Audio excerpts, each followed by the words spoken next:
Welcome to the channel. Man and his environment chapter से previous video में हमने discuss किया कि इकोसिस्टम बैलेंस पे ह्यूमन इम्पैक्ट कैसा पड़ता है और उसमें हमने दो फैक्टर्स को डिटेल से स्टडी किया which was global warming and acid rain. आज की वीडियो में हम बाकी के टॉपिक्स को कवर करेंगे which is deforestation, over population and urbanization. Let's check out. क्या है deforestation? De means to cut down and forestation means forests. तो बड़े बड़े जंगलात को, बड़े बड़े फॉरेस्ट्स को ह्यूमंस अपने इस्तेमाल के लिए जिस तरीके से कट डाउन कर रहे हैं उसे डिफॉरेस्टेशन कहा जाता है। डिफॉरेस्टेशन ह्यूमंस के थ्रू भी हो रही है और नेचुरल डिज़ास्टर्स के थ्रू भी हो सकती है, जिनमें फ्लड्स हैं, अर्थक्वेक्स हैं वगैरह। क्यों हो रही है डिफॉरेस्टेशन? ये आम तौर पे अगर ह्यूमंस कर रहे हैं तो उसकी वजह ये है कि उन्हें एग्रीकल्चर करने के लिए लैंड चाहिए, या उन्हें बड़ी बड़ी फैक्ट्रीज़ लगाने के लिए ज़मीन चाहिए, और रोड्स बनाने के लिए, रेलवे ट्रैक्स बनाने के लिए, माइनिंग करने के लिए, यहाँ तक कि हाउसिंग सोसाइटीज़ बनाने के लिए भी दरख्तों को जंगलात में से काटा जा रहा है बड़ी बुरी तरह और बड़ी तेज़ी से। कुछ मुकामात पर जंगलों को इसलिए भी काटा जाता है कि वुड की ज़रूरत है मुख्तलिफ़ स्ट्रक्चर्स और फर्नीचर्स बनाने के लिए, यहाँ तक कि हीट प्रोडक्शन, कोयला बनाने के लिए भी वुड का ही इस्तेमाल किया जाता है, पेपर बनाने के लिए भी वुड का ही इस्तेमाल किया जाता है। तो यानी कि बहुत सारे लाइफ एक्टिविटीज़ में वुड का इस्तेमाल बेदरेख किया जा रहा है, बहुत ज़्यादा किया जा रहा है।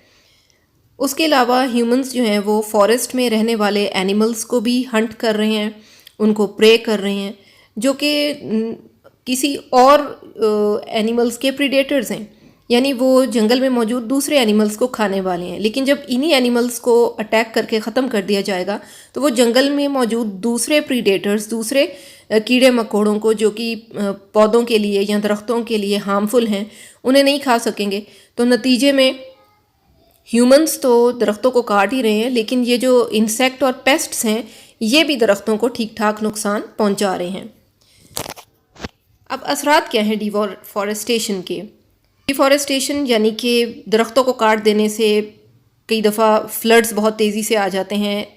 दरख्त हों तो इन फ्लड्स को रोक सकते हैं। ड्राफ्ट कंडीशंस हो जाती हैं, बहुत सी जगह पे खुश्क साली देखी जाती है, पानी की कमी आ जाती है, लैंड स्लाइडिंग पहाड़ों वाले इलाकों में होना शुरू हो जाती है, सॉइल इरोजन देखने में आ जाती है, यानी कि फर्टाइल सॉइल एक फर्टाइल जगह से हट कर तो पानी के बहाव की वजह से किसी और जगह पर चला जाता है और वहाँ पर उसकी फर्टिलिटी वो नहीं रहती कि जिस पे कि क्रॉप्स ग्रो किए जा सकें। इसके अलावा ग्लोबल वार्मिंग के इफ़ेक्ट देखे जा रहे हैं जो कि बहुत ही ज़्यादा ड्रास्टिक हैं, और साथ ही साथ कई डिफरेंट स्पीशीज़ जो हैं वो अपने हैबिटेट को, यानी कि अपने रहने की जगह को लॉस करती जा रही हैं। ज़ाहिर है दरख्त कटते हैं तो दरख्तों में कई जानवर, आउल हैं, स्क्विरल्स हैं, स्नेक्स हैं, ये चीज़ें दरख्तों पर जहाँ रहती हैं, तो जब दरख्त ही नहीं होंगे तो इन एनिमल्स के रहने की जगह भी डिस्टर्ब हो रही है। तो ये सारे जो है ये बैड इफ़ेक्ट्स हैं डिफॉरेस्टेशन के, जिन्हें की रोकना या कम करना इस वक्त की बहुत ज़्यादा ज़रूरत है। नेक्स्ट हम बात करते हैं अबाउट द ओवर पॉपुलेशन। ये भी ह्यूमन इम्पैक्ट है इकोसिस्टम के बैलेंस के ऊपर। जैसे जैसे इंडस्ट्रियल रेवोल्यूशन हो रही थी आज से तकरीबन 200-250 साल पहले, तो वर्ल्ड की जो पॉपुलेशन है तकरीबन 600 मिलियन रिकॉर्ड की गई थी, लेकिन अभी इस वक्त में तकरीबन 600 बिलियन या 10 टाइम्स, ठीक है ना, अभी तो ये तकरीबन 10 टाइम्स इट 6 बिलियन तक पहुंच चुकी है, यानी कि और भी ज़्यादा। और 2025 तक माना जाता है कि ये 8 बिलियन तक ग्रो कर जाएगी। अब इस ओवर पॉपुलेशन की क्या वजह है?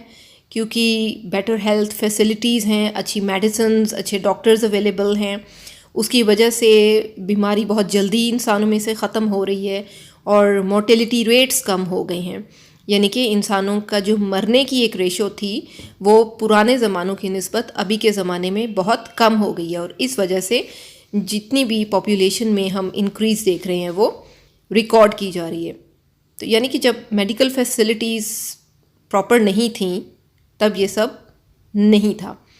इस टेबल में आप देख सकते हैं कि वर्ल्ड बैंक के थ्रू देखा गया कि पॉपुलेशन ऑफ पाकिस्तान किस तरह से इंक्रीज़ करती जा रही है। आप देखिए सबसे पहले 1981 में पॉपुलेशन अमाउंट कितनी थी, उसे नीचे आप लास्ट में देखें तो 1998 में ये वैल्यू कहाँ तक बढ़ गई, फिर 1999 तक ये वैल्यू कुछ और इंक्रीज़ हुई और अब 2015 में जो लास्ट इसका रिकॉर्ड चेक किया गया तो वो कहाँ तक ये जा पहुँची है। साथ ही साथ ग्रोथ रेट्स आप देखें तो 1951 में ये 2.4% थी और उसके बाद 36 और इस तरह से सो ऑन आप इसमें चेकआउट कर सकते हैं। उसके बाद बात कर लेते हैं अर्बनाइजेशन की। क्या है अर्बनाइजेशन? अर्बनाइजेशन जो है वो सिटीज़ का ग्रो करना है, यानी कि शहरों का आबाद होना। गांव से लोगों का तेज़ी से शहरों की तरफ रुख करना अर्बनाइजेशन में इंक्रीज़ कर रहा है। अब गांव से लोग शहरों की तरफ आ क्यों रहे हैं, क्या रीज़न्स हैं? क्योंकि उन्हें अच्छी जॉब्स चाहिए, उन्हें हायर एजुकेशन, अच्छे स्टैंडर्ड्स की लिविंग चाहिए, तो इन सब चीज़ों के लिए अच्छी मेडिकल फैसिलिटीज़ चाहिए जो कि गांव में ये सब फैसिलिटीज़ मौजूद नहीं है, तो इसीलिए शहरों की तरफ रुख किया जा रहा है। और इश्यूज़ क्या बन रहे हैं इस तरह से लोगों के यहाँ पे आने की वजह से कि जितने ज़्यादा लोग शहरों में आके बसते चले जा रहे हैं तो जो बेसिक फैसिलिटीज़ हैं वही मिलना मुश्किल हो गई हैं, यानी कि हेल्थ की फैसिलिटीज़, मेडिसिन की फैसिलिटीज़ आहिस्ता आहिस्ता कम होना शुरू हो गई हैं। एजुकेशन जो है वो उस तरह से लोगों को उस लेवल की नहीं मिल सक रही जिसको आज से पहले ढूंढते हुए लोग शहरों की तरफ रुख करते थे। इसी तरह घर बनाने, शेल्टर लेने, ये सब भी दुश्वारी का इन सब में भी सामना है। पानी की सबसे ज़्यादा किल्लत होती जा रही है, बिजली पूरी नहीं हो पा रही गवर्नमेंट की तरफ से, तो ये सारे इश्यूज़ जो हैं वो देखने में आ रहे हैं। और इसी तरह से ज़रूरी नहीं है कि जितने लोग उठ के आ रहे हैं अच्छी जॉब्स के लिए उन्हें अच्छी जॉब भी मिल जाए। अब क्योंकि उन्हें अच्छी जॉब नहीं मिल रही, उन्हें अच्छा काम नहीं मिल रहा, तो उन्हें वहाँ पर शहर में रहते हुए अच्छी खासी गुर्बत की ज़िंदगी गुजारनी पड़ रही है। इसी तरह जहाँ देखेंगे, जिस जगह पे भी देखेंगे, ओवर क्राउडिंग हो रही है, हर जगह लोग ही लोग नज़र आएंगे।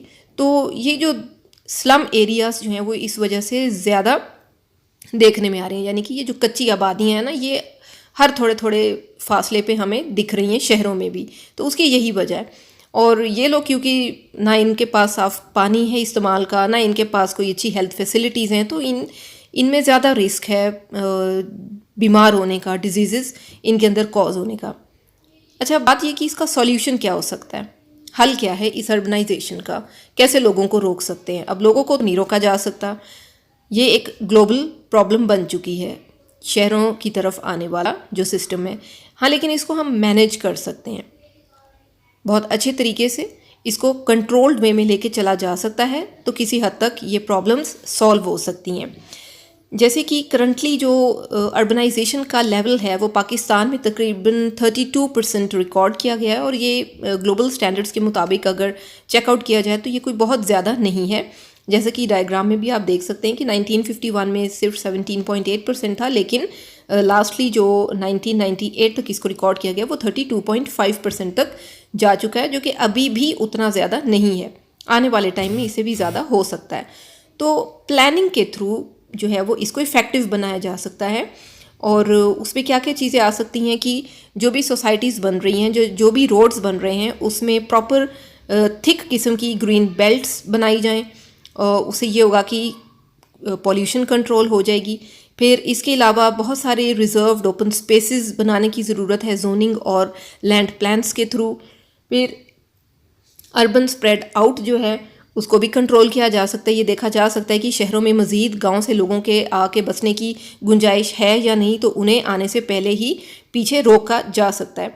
और सबसे इम्पॉर्टेंट चीज़ इसमें ये देखी जा सकती है कि जो पब्लिक ट्रांसपोर्ट है उसको यूज़ किया जाए, बजाय इसके कि हर बंदा अपनी गाड़ी लेकर निकला हुआ हो। इससे फ्यूल कंजम्पशन भी कम होगी। तो पब्लिक ट्रांसपोर्ट यूज़ करना चाहिए, या पैदल जो है वो वॉक कर लेनी चाहिए एक जगह से दूसरी जगह आने जाने के लिए, या फिर साइकिल्स का इस्तेमाल कर लेना चाहिए।